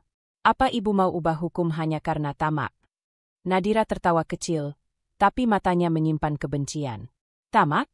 Kamu pikir kamu siapa? Hah? Kamu cuma perempuan muda yang beruntung lahir dari orang kaya. Kalau bukan karena Febrian, kamu nggak akan bisa kelola satupun aset itu. Ibu salah besar, balas Inara dingin. Saya hidup cukup lama di bawah bimbingan ayah saya untuk tahu bagaimana menjaga amanahnya. Saya tidak butuh orang yang datang hanya untuk menghisap hasil kerja keras beliau. Suasana semakin panas. Febrian berusaha menenangkan keduanya, tapi nada suaranya malah memperkeruh keadaan. Cukup, Nar. Jangan bicara seperti itu ke ibu. Kamu yang cukup, Febrian. Bentak Inara dengan nada tegas tapi masih terkendali. Kamu pikir aku nggak sadar? Kamu berpura-pura sibuk urus perusahaan, padahal kamu dan ibumu sibuk cari celah hukum buat ambil bagian dari warisan ayahku. Febrian menatapnya tajam. Jadi kamu nggak percaya sama aku? Bukan cuma nggak percaya, jawab Inara pelan, tapi setiap katanya menusuk. Aku sudah kecewa. Wajah Febrian memerah. Kamu pikir kamu bisa hidup tanpa aku? Semua ini, semua yang kamu punya sekarang, kamu pikir bisa kamu jaga sendirian? Kalau harus, iya. Lebih baik sendiri daripada hidup bareng orang yang menjual kejujuran demi uang. Nadira mendesis pelan. Kamu lancang, Inara. Kamu nggak tahu terima kasih. Febrian sudah sabar sama kamu, tapi kamu malah menuduhnya pembohong. Saya nggak menuduh, Bu. Ujar Inara sambil mengambil map hitam dari meja. Saya cuma menunjuk fakta. Febrian mendekat, wajahnya semakin tegang. Kamu mau apa dengan bukti itu? Mau laporin aku? Inara menatapnya lama, matanya berkaca-kaca tapi suaranya tegas. Aku belum tahu. Tapi aku tahu satu hal, aku nggak bisa tinggal di rumah ini lagi. Apa maksudmu? Aku mau pergi. Aku akan tinggal di rumah ayah dulu. Aku butuh waktu, dan kamu juga. Febrian menatapnya tak percaya. Jadi kamu kabur? Bukan kabur. Aku menjaga diriku dari orang yang berpotensi menghancurkanku. Nadira melangkah maju, wajahnya murka. Kamu pikir kamu bisa seenaknya keluar masuk rumah ini? Ini rumah suamimu. Inara menatapnya dingin. Dan saya masih istri yang sah, Bu. Jadi selama saya tidak melanggar hukum, saya bebas memilih di mana saya ingin tinggal. Ia berjalan ke arah tangga tanpa menoleh lagi. Setiap langkahnya terasa berat, tapi juga penuh keteguhan.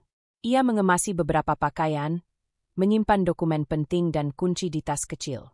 Febrian hanya berdiri di depan pintu kamar, menatapnya tanpa kata. Ada sesuatu di matanya, antara marah dan takut kehilangan, tapi ego menahannya untuk bicara. Ketika Inara turun dengan koper di tangan, Nadira berdiri di ruang tamu, menyilangkan tangan di dada. Pergilah, tapi jangan berharap kami akan menyambutmu kembali saat kamu sadar telah salah. Inara berhenti sejenak di depan pintu, menatap keduanya. Yang salah bukan aku, Bu. Tapi kalian yang lupa cara menjadi manusia yang tahu batas. Ia membuka pintu dan melangkah keluar. Udara sore yang dingin menyambutnya. Langit mendung, tapi anehnya, hatinya terasa sedikit lebih ringan. Mobil hitam kecilnya melaju pelan meninggalkan halaman rumah yang selama ini ia sebut rumah tangga. Kini, semua yang tersisa hanyalah kenangan yang telah berubah pahit. Dalam perjalanan menuju rumah lama ayahnya, Inara menatap bayangan dirinya di kaca jendela. Mulai sekarang, gumamnya lirih, aku akan hidup dengan caraku sendiri. Tanpa kebohongan, tanpa kepura-puraan. Dan untuk pertama kalinya setelah sekian lama, Inara merasa benar-benar bebas, meski hatinya remuk. Pagi itu, matahari menembus jendela besar di ruang kerja rumah lama Rama. Sinarnya jatuh di atas tumpukan berkas yang terbuka rapi di meja kayu tua. Di sana, Inara dan Arman duduk berdampingan, wajah keduanya serius. Tak ada sisa air mata, tak ada rengekan. Yang tersisa hanyalah ketenangan seorang wanita yang sudah memutuskan untuk melawan. Arman membuka map biru dan menatapnya. Semua bukti yang kamu bawa semalam sudah saya cek, Inara. Dokumen digital, email, bahkan log servernya. Kamu benar, tanda tangan itu palsu. Inara menarik napas dalam. Jadi secara hukum, itu termasuk pemalsuan dokumen perusahaan. Betul, jawab Arman tegas. Dan karena dokumen itu dipakai untuk memperkuat klaim atas aset warisan, itu bisa dikategorikan sebagai upaya penipuan dengan motif ekonomi. Hukuman bisa berat kalau terbukti. Inara menatap berkas di depannya. Nama Febrian tercetak di sana. Orang yang dulu ia panggil suami dengan penuh kasih, kini menjadi pihak yang berlawanan. Aku tidak ingin menjatuhkannya, Arman, ucap Inara pelan. Aku hanya ingin menjaga apa yang jadi hak ayahku. Arman menatapnya dengan mata lembut. Aku tahu, Inara. Tapi terkadang, untuk melindungi kebenaran, kamu memang harus berhadapan dengan orang yang dulu kamu cintai. Inara menunduk. Hatinya terasa berat, tapi ia tahu, jalan ini tak bisa dihindari lagi. Ia sudah mencoba bicara, sudah mencoba sabar, tapi Febrian dan Nadira terlalu jauh melangkah. Langkah pertama, lanjut Arman, kita buat laporan resmi ke notaris dan pihak hukum agar semua asetmu dibekukan sementara. Jadi tidak ada yang bisa menjual, memindahkan, atau mengklaim aset tanpa persetujuanmu. Inara mengangguk. Dan kalau mereka tetap memaksa, kita siapkan gugatan perdata. Tapi sebelum itu, aku sarankan kamu ubah semua akses, rekening, tanda tangan elektronik, bahkan kata sandi perusahaan. Jangan biarkan ada celah. Inara mengambil ponselnya dan mulai mencatat satu persatu. Wajahnya serius, setiap gerakannya mantap. Beberapa jam kemudian, setelah semua langkah administratif selesai, Arman menutup map dan menatapnya dengan senyum tipis. Aku kagum padamu, Nar. Tidak semua orang bisa tetap tenang dalam situasi seperti ini. Aku nggak punya pilihan lain, jawab Inara lirih. Aku sudah terlalu lama diam. Sekarang waktunya aku berdiri. Mereka berdiri bersamaan, dan Inara menatap keluar jendela. Pohon mangga tua di halaman bergoyang tertiup angin, seperti menyapa dengan lembut. Itu pohon kesayangan ayahnya, dan pemandangan itu memberinya kekuatan. Namun ketenangan itu tidak bertahan lama. Saat sore menjelang, ponsel Inara berdering. Nama Febrian muncul di layar. Ia menatapnya beberapa detik sebelum akhirnya mengangkat. Halo. Suara Febrian di ujung sana terdengar dingin, hampir tanpa emosi. Kamu serius mau laporin aku ke pengacaramu? Aku hanya melindungi diri dan warisan ayahku, Febrian.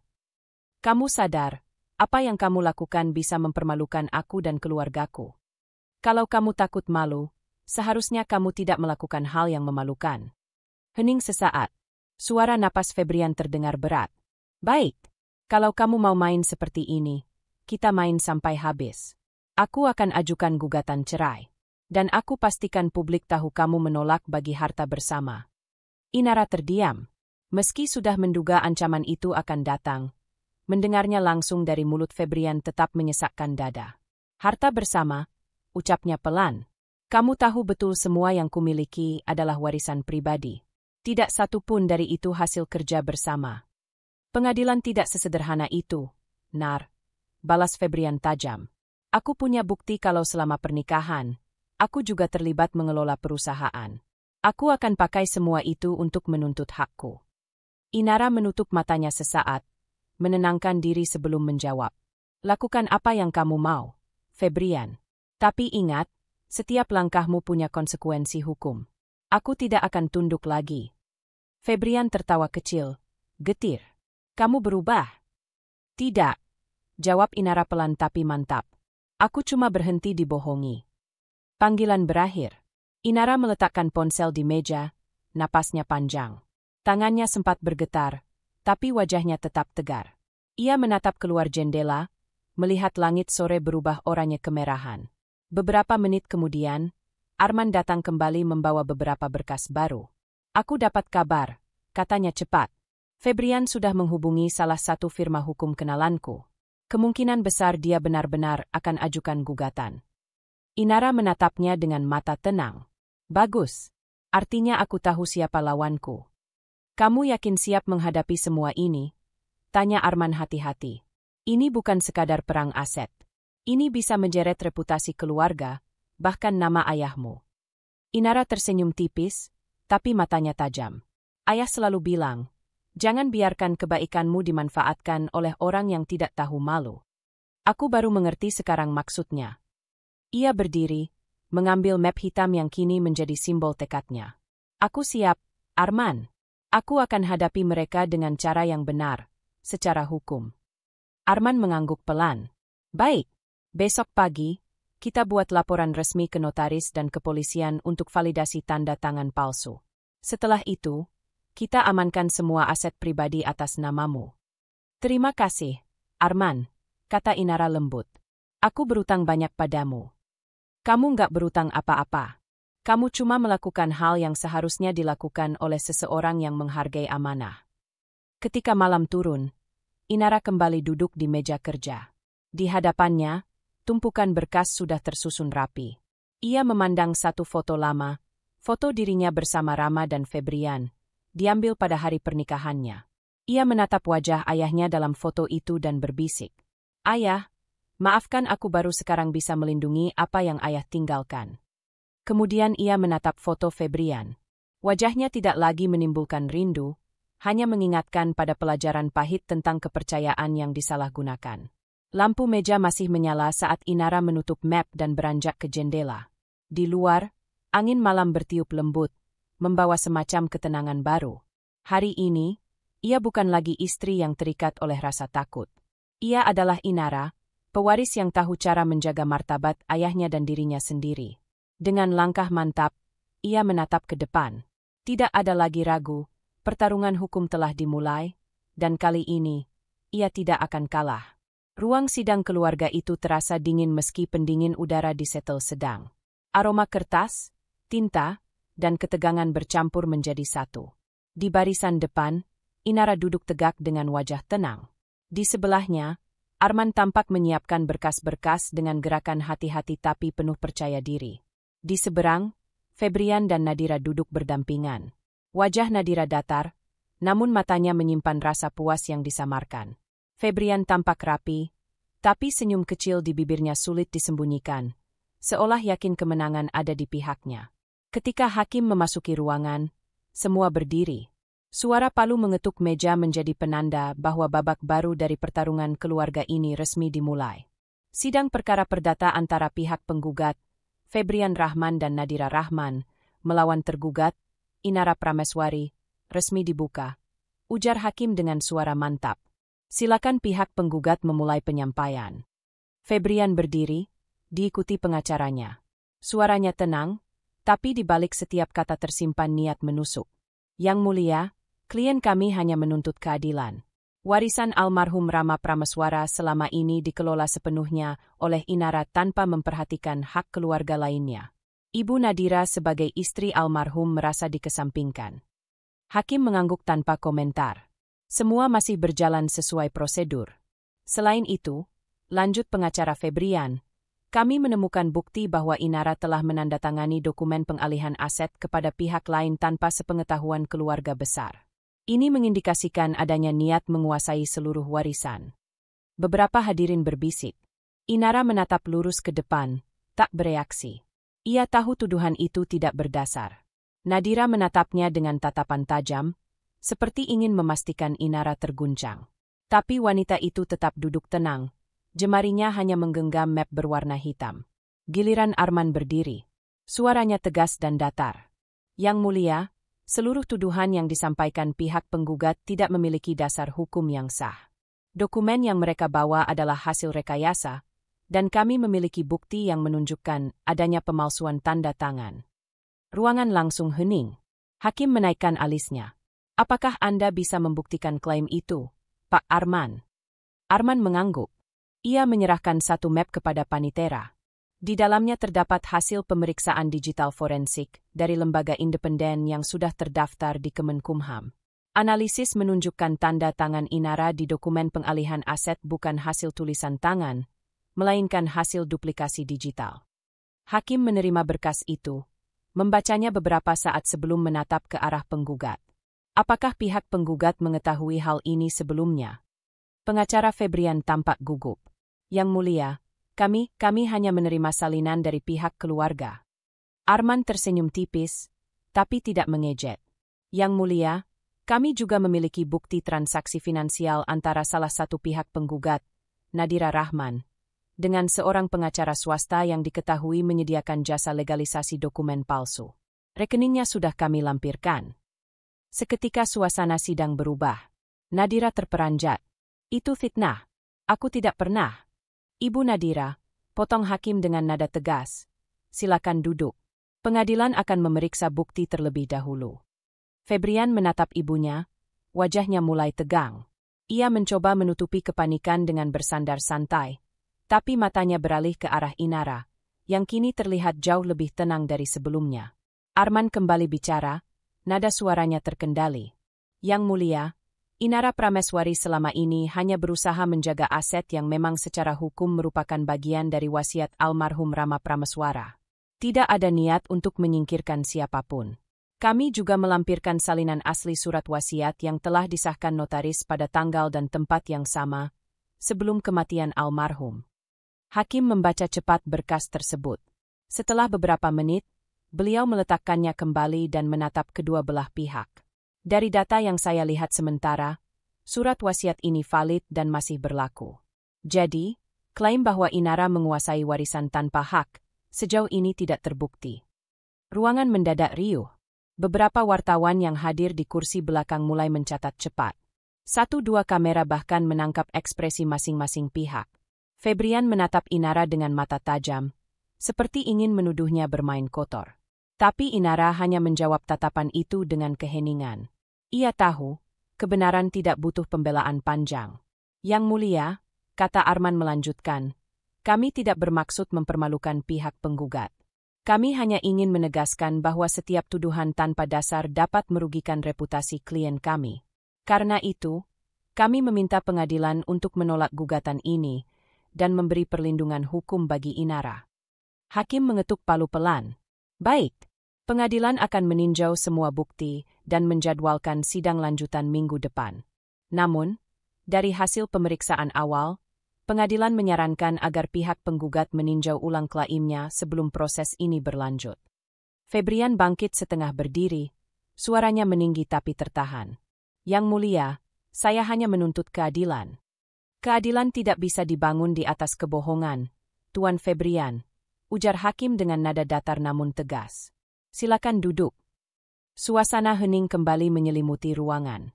Setelah sidang ditutup, wartawan langsung bergerak. Beberapa dari mereka menghampiri Inara dan Arman di koridor luar. Bu Inara, apakah benar tuduhan pemalsuan dokumen itu berasal dari pihak keluarga suami Anda? Inara berhenti sejenak, menatap kamera dengan tenang. Saya tidak ingin bicara soal keluarga, ucapnya lembut tapi tegas. Saya hanya ingin semua orang tahu bahwa warisan ayah saya dijaga dengan jujur.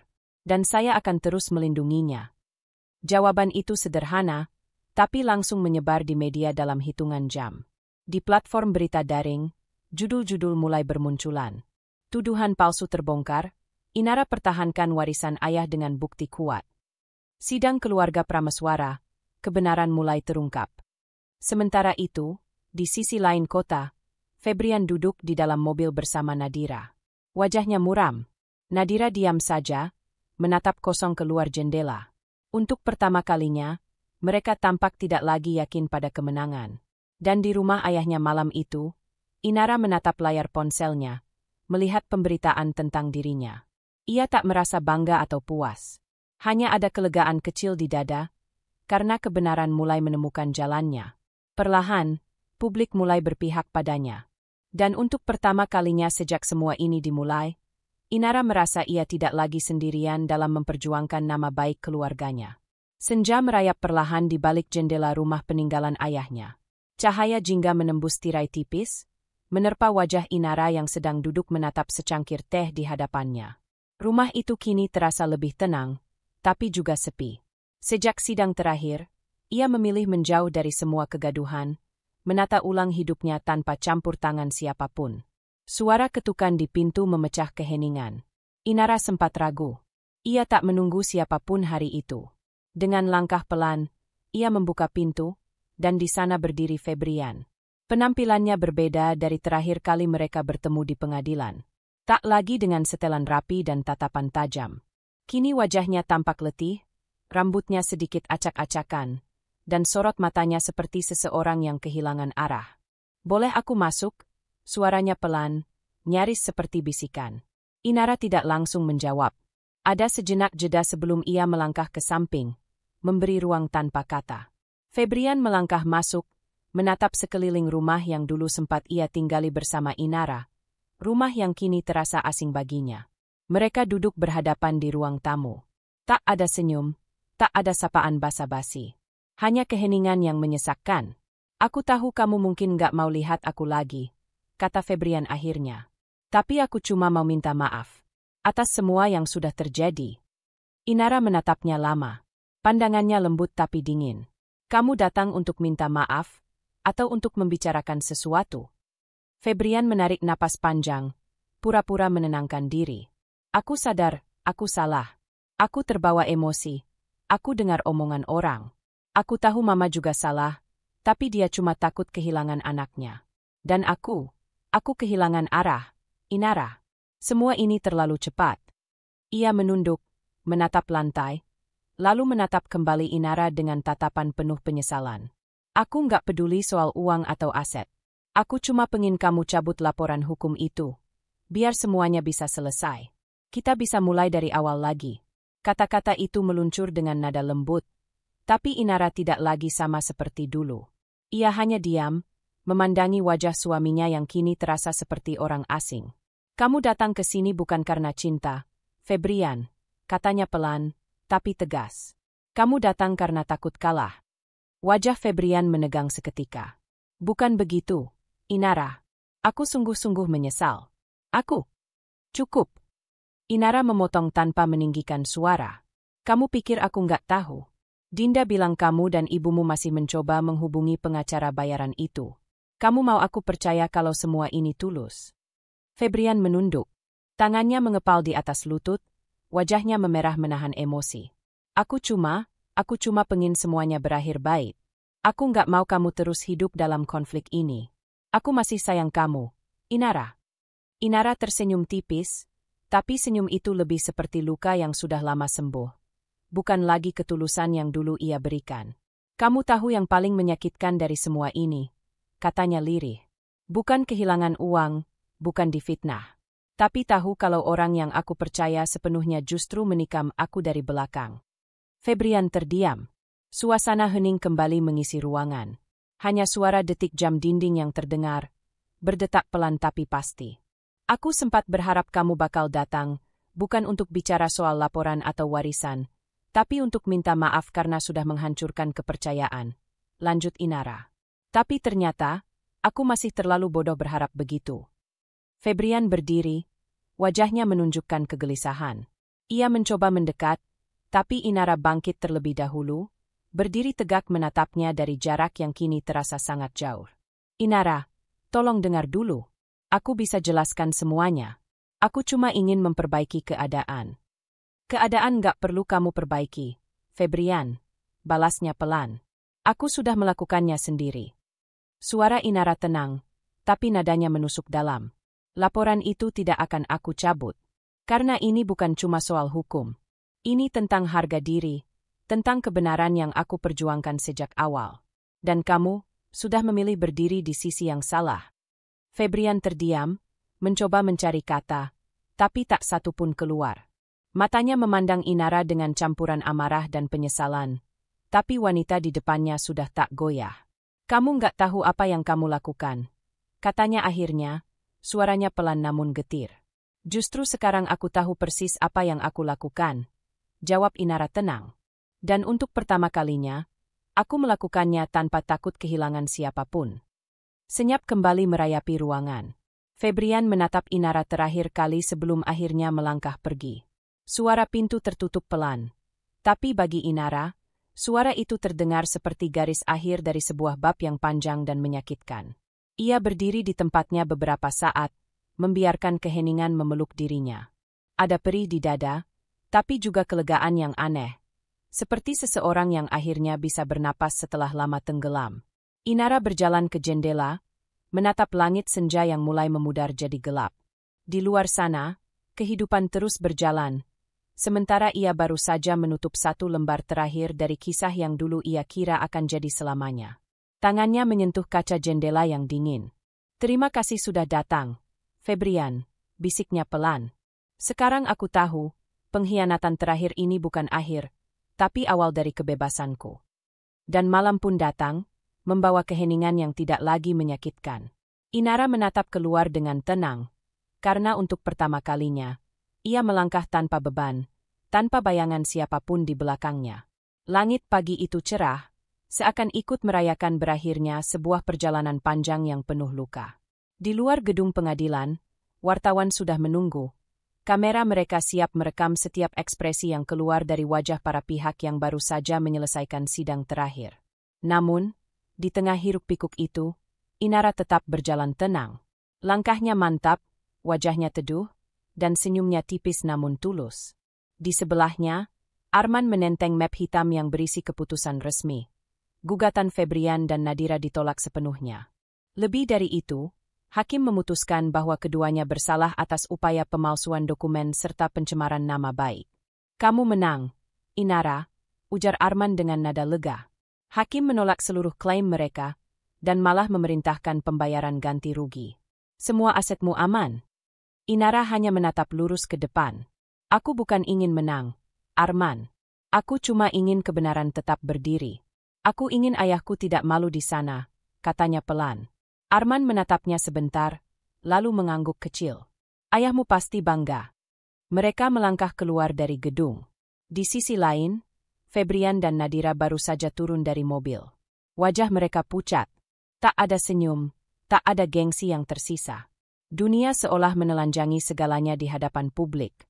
Nadira mencoba berbicara pada wartawan, tapi kata-katanya terputus oleh suara kamera yang terus memotret tanpa ampun. "Saya hanya ingin menjelaskan.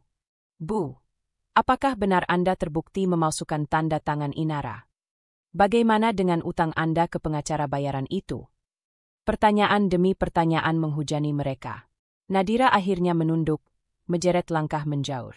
Febrian tak banyak bicara, hanya menatap tanah dengan mata kosong. Dunia yang dulu mereka banggakan kini runtuh pelan-pelan. Sementara itu, Inara sudah sampai di mobilnya. Ia tidak menoleh ke arah mereka. Bukan karena sombong, tapi karena ia sudah selesai dengan masa lalu itu. Tidak ada kebencian, tidak ada keinginan untuk melihat penderitaan mereka. Hanya ada keheningan dan kedamaian yang akhirnya datang setelah badai panjang. Beberapa minggu berlalu, berita tentang kemenangan Inara tersebar di berbagai media. Artikel-artikel berjudul "Inara Prameswari, pewaris bijak yang tak tergoda balas dendam," ramai diperbincangkan. Publik mengagumi keteguhannya menjaga kehormatan keluarga tanpa pernah kehilangan ketenangan. Namun Inara tidak sibuk membaca semua itu. Ia lebih sering berada di rumah peninggalan ayahnya, menata ulang kebun belakang yang dulu menjadi tempat favorit Rama duduk sore-sore sambil menyeruput teh. Hari itu, ia ditemani Dinda yang membawa 2 cangkir kopi panas. "Akhirnya semua selesai juga, Ra," kata Dinda sambil menyerahkan kopi. "Aku masih nggak nyangka kamu bisa setenang itu di pengadilan. Kalau aku di posisimu, mungkin udah lempar meja duluan." Inara tersenyum, duduk di kursi rotan yang menghadap taman. "Aku juga sempat mau marah dulu, Din. Tapi ayah selalu bilang, balasan paling berkelas adalah ketika kamu tetap tenang, sementara orang lain sibuk menghancurkan dirinya sendiri." Dinda mengangguk pelan, matanya menatap Inara dengan kagum. "Kamu kuat banget, Ra." Dan sekarang mereka benar-benar jatuh. Inara menatap ke langit sore. "Aku dengar dari Arman, perusahaan Febrian sudah disita karena gagal bayar. Rumah ibunya juga dijual untuk melunasi utang denda." Dinda mendesah pelan. "Karma cepat banget ya datangnya." Aku nggak suka sebut itu karma, ujar Inara tenang. Aku lebih percaya itu pelajaran. Semua orang punya kesempatan buat berubah, cuma nggak semua mau belajar. Dinda tersenyum kecil. Kamu selalu ngomong kayak gitu, tapi setiap kali aku dengar, rasanya bikin tenang. Keduanya diam beberapa saat, menikmati suara angin yang berdesir lembut di antara pepohonan. Burung-burung sore beterbangan rendah, dan matahari mulai turun di ufuk barat, memantulkan warna keemasan yang hangat. Arman nanti datang, tanya Dinda memecah hening. Iya, katanya mau mampir buat bawa salinan resmi putusan hakim. Tak lama kemudian, suara mobil terdengar di depan rumah. Arman datang membawa beberapa berkas. Ia tersenyum begitu melihat dua wanita itu sedang duduk di taman. Sepertinya suasana sudah jauh lebih damai di sini, ujarnya ringan sambil duduk. Sudah lama seharusnya begini, jawab Inara. Aku cuma ingin hidup biasa. Tanpa drama, tanpa orang yang pura-pura peduli karena harta. Arman menyerahkan map berwarna coklat. Ini dokumen terakhir. Semua aset sudah dipulihkan atas nama kamu. Tidak ada lagi sengketa hukum yang bisa mereka ajukan. Inara menerima map itu dengan kedua tangan. Terima kasih, Arman. Kamu bukan cuma pengacara buatku. Kamu teman baik yang bantu aku berdiri waktu aku hampir jatuh. Arman tersenyum. Kamu sendiri yang kuat, Inara. Aku cuma bantu menunjukkan arah. Dinda ikut tertawa kecil. Iya, Ra. Kalau ada penghargaan untuk wanita paling sabar sedunia, itu kamu. Inara menatap keduanya, lalu berkata pelan. Aku cuma belajar dari semua ini, Din. Men. Bahwa tenang itu bukan berarti pasrah. Tenang itu tanda kita sudah berdamai dengan apa yang gak bisa kita ubah. Mereka bertiga terdiam sejenak. Udara sore terasa damai. Tak ada lagi ketegangan. Tak ada rasa takut. Hanya rasa syukur yang menenangkan.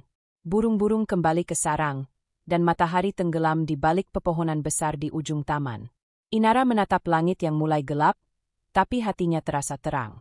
Ia menutup matanya sejenak dan berbisik dalam hati. Ayah, semua sudah selesai. Aku menjaga apa yang ayah titipkan, tanpa kehilangan siapa diriku.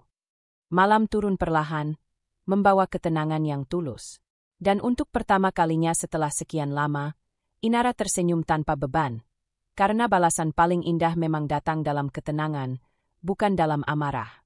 Udara pagi itu segar, membawa aroma tanah basah yang menenangkan. Di halaman depan gedung tinggi bertuliskan, Prameswara Group, mobil-mobil berjejer rapi. Para karyawan lalu lalang dengan semangat yang baru.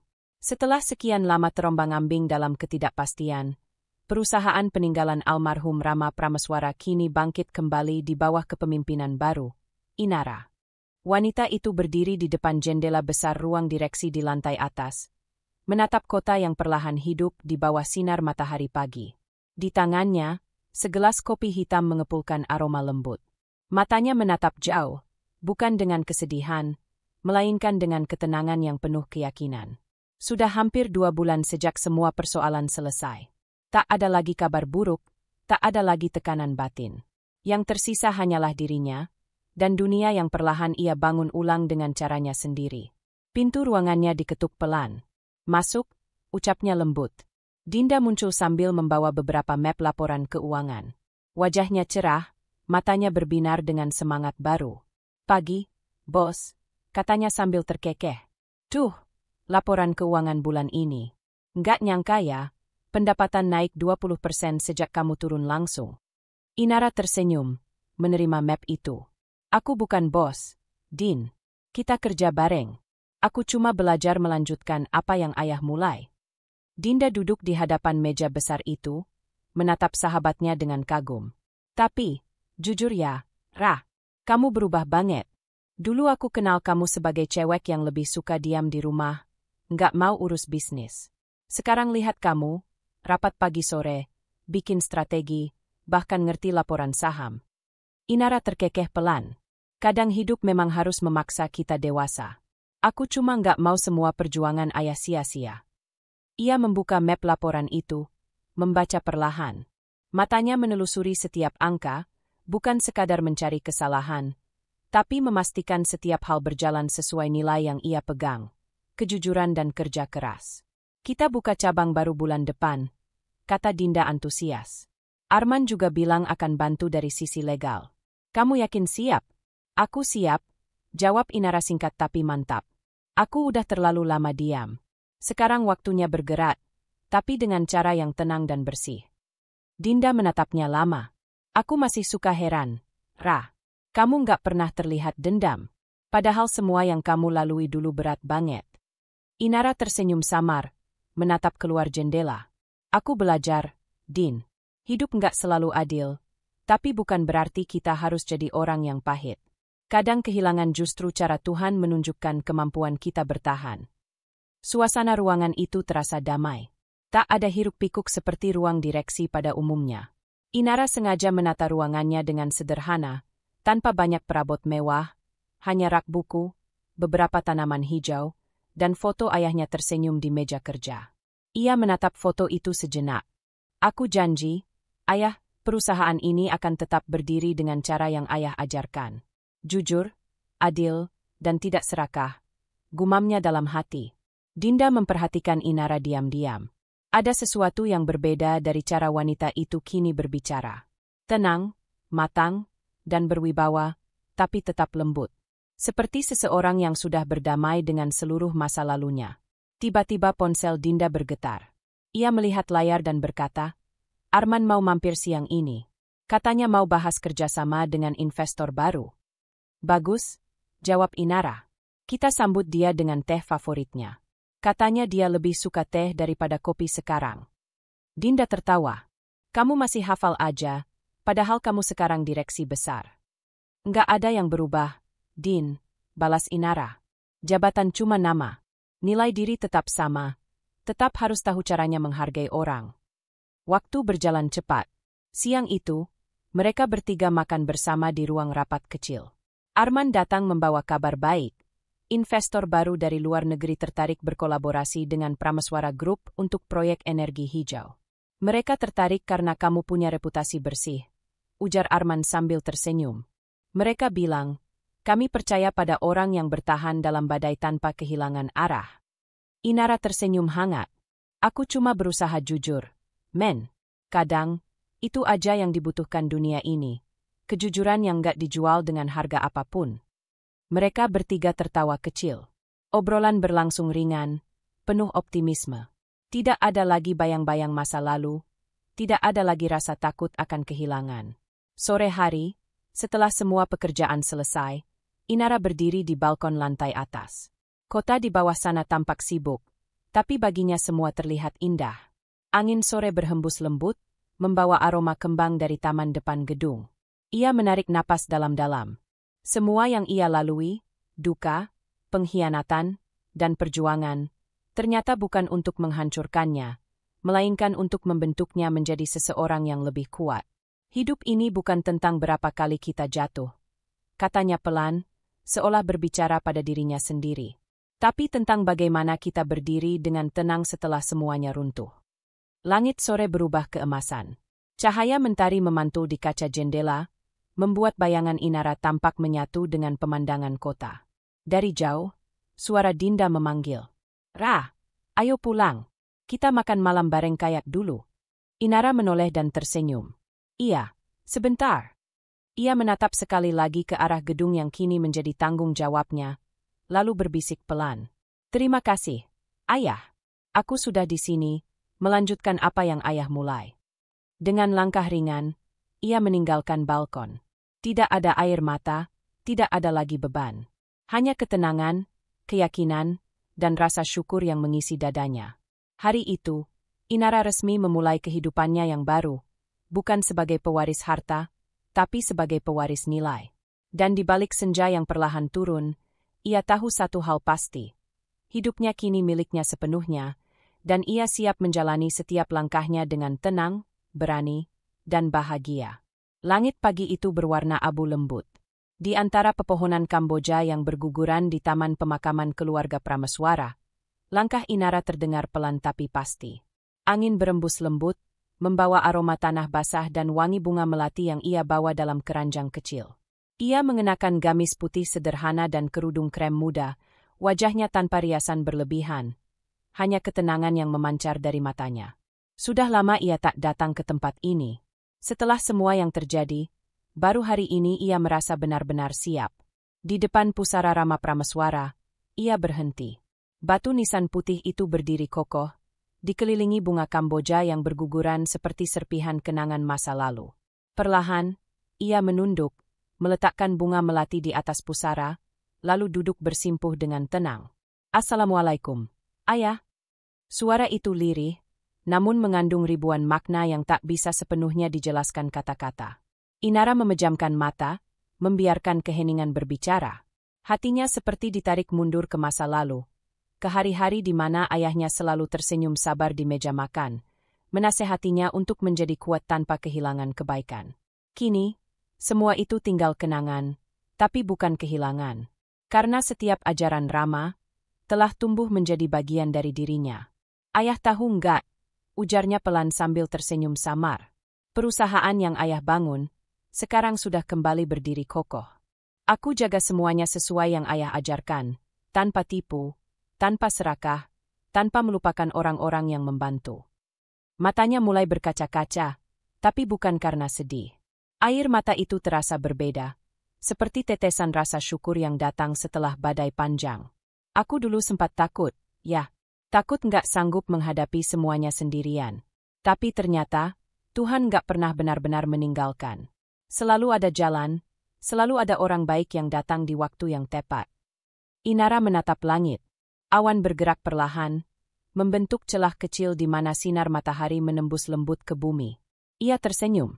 Entah mengapa, sinar itu membuat hatinya hangat. Seolah sang ayah menjawab dari balik sana, meyakinkannya bahwa ia tidak pernah benar-benar sendiri. "Dinda masih sering datang. Ya, dia banyak bantu aku di kantor. Arman juga, dia tetap jadi penasehat yang sabar. Rasanya, ayah bakal suka lihat bagaimana kami bekerja sekarang. Semua jadi keluarga kecil yang saling dukung." Ia menunduk, membetulkan letak bunga, lalu melanjutkan dengan nada yang tenang tapi penuh ketegasan. "Aku janji, ya, aku nggak akan biarkan perusahaan ini jatuh ke tangan orang yang salah. Tapi lebih dari itu, aku janji untuk terus jadi orang baik, meski dunia nggak selalu baik padaku." Angin kembali berembus pelan, meniup helai rambut yang terlepas dari kerudungnya. Hening yang menyelimuti area makam itu terasa menenangkan, bukan sunyi yang menyakitkan, melainkan sunyi yang memberi ruang untuk memahami hidup. Inara menarik napas panjang. Ia merenung tentang perjalanan panjang yang telah ia lalui. Dulu, ia hanyalah seorang istri muda yang tak pernah terlibat dalam dunia bisnis, yang hidupnya berputar di sekitar cinta dan rumah tangga. Namun kehidupan membawanya pada kenyataan pahit yang memaksanya belajar tentang kekuatan, kemandirian, dan keberanian. Kini, ia berdiri di titik yang sama sekali berbeda. Tidak lagi sebagai perempuan yang rapuh, tetapi sebagai wanita yang menemukan dirinya sendiri. "Aneh, ya?" katanya sambil tersenyum kecil. "Kadang aku masih takut salah langkah. Tapi setiap kali aku ragu, aku ingat kata-kata ayah dulu. Kejujuran mungkin nggak selalu bikin kita menang cepat, tapi dia pasti bikin kita menang dengan tenang." Ia mengusap sudut matanya, lalu berdiri perlahan. Dari balik pepohonan, matahari mulai naik lebih tinggi. Cahayanya menyinari nisan putih itu dengan lembut. Inara memandangnya lama, seolah ingin merekam setiap detail tempat itu dalam ingatannya. "Terima kasih, Ayah, atas segalanya, bukan cuma warisan harta, tapi warisan nilai. Karena itu yang paling berharga. Aku akan terus jaga, bukan untuk membuktikan pada siapapun, tapi karena aku tahu, ini jalan yang ayah ingin aku tempuh." Sebelum pergi, ia membaca doa dengan khusyuk, lalu menundukkan kepala dalam-dalam. Setiap kata yang ia ucapkan terasa seperti mengalir langsung dari hati, tulus, penuh cinta, tanpa beban. Saat melangkah meninggalkan makam, langkahnya ringan. Tidak ada lagi rasa bersalah, tidak ada lagi bayangan masa lalu yang mengekang. Yang tersisa hanyalah kedamaian. Mobilnya menunggu di pinggir jalan. Dinda duduk di dalam, menatap Inara lewat kaca. "Udah selesai, Ra?" tanya Dinda lembut ketika Inara masuk ke mobil. Inara tersenyum. "Iya, aku cuma mau bilang makasih sama ayah. Untuk semuanya." Mobil melaju perlahan keluar dari area pemakaman. Di kaca belakang, bayangan pepohonan Kamboja semakin jauh. Tapi di hati Inara, kehadiran ayahnya justru terasa semakin dekat. Ia menatap keluar jendela, melihat langit yang kini mulai cerah sepenuhnya. Dalam hati, ia berbisik, hidup memang bukan tentang seberapa keras badai datang, tapi seberapa kuat kita memilih tetap berjalan, tanpa kehilangan arah dan hati. Dan dengan itu, Inara tersenyum. Senyum yang lahir dari kedewasaan, dari penerimaan, dan dari rasa damai yang akhirnya ia temukan setelah sekian lama. Hari itu, perjalanan panjang Inara mencapai titik akhirnya, bukan dengan ledakan kemenangan, tapi dengan keheningan yang indah. Keheningan yang menandakan bahwa ia telah benar-benar pulih, telah berdamai, dan telah menjadi sosok yang selama ini ayahnya harapkan. Perempuan yang kuat, lembut, dan utuh dalam dirinya sendiri. Langit biru membentang di atas, seakan turut memberkati langkah barunya. Dan di dalam hati yang kini penuh kedamaian, Inara tahu, perjalanannya belum selesai. Hanya saja, kali ini, ia tidak lagi berjalan dengan luka, melainkan dengan cahaya.